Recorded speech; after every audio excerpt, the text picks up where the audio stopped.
Azerbaycan, odlar yurdum benim. Sen namusum, gayretim, sen vatenim. Sen namusum, gayretim, sen vatenim.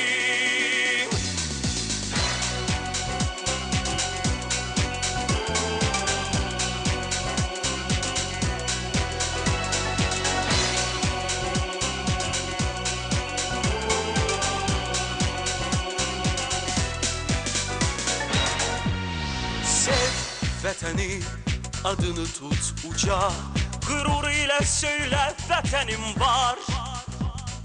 Hər bir qarış torpaq nurlu ocaq, igid oğul vətəni qoruyar. Uğrunda ölən varsa vətən var.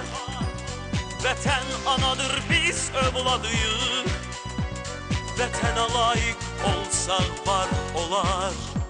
Çünkü biz bu vətənin adıyıq.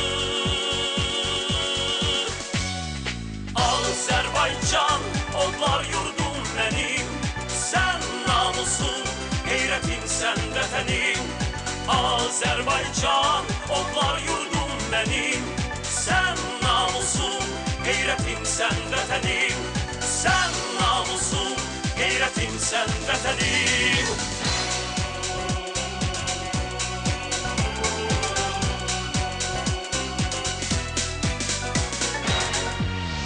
Öz yurdumun vəfalı oğluyam. Vətən mənim canım, varlığımdır. Mən əbədi vətənə bağlıyam. Vətən alın yazım, həyatımdır. Uğrunda ölən varsa vətən var. Vətən anadır, biz övladıyıq. Vətənə layiq olsaq var olar. Çünkü biz bu vətənin adıyıq. Azerbaycan, odlar yurdum benim. Sen namusum, gayretim, sen vətənim. Azerbaycan, odlar yurdum benim. Sen namusum, gayretim, sen vətənim. Sen namusum, gayretim, sen vətənim.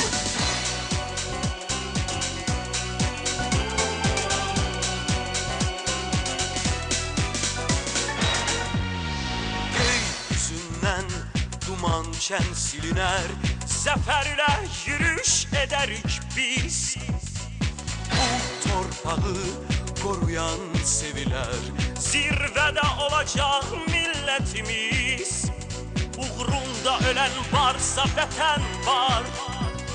Vətən anadır, biz övladıyıq. Vətənə layiq olsaq var olar.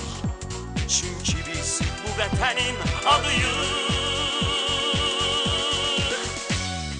Azerbaycan, odlar yurdum benim. Sen namusum, gayretim, sen vətənim. Azerbaycan, odlar yurdum benim. Sen namusum, gayretim, sen vətənim. Sen namusum, gayretim, sen vətənim.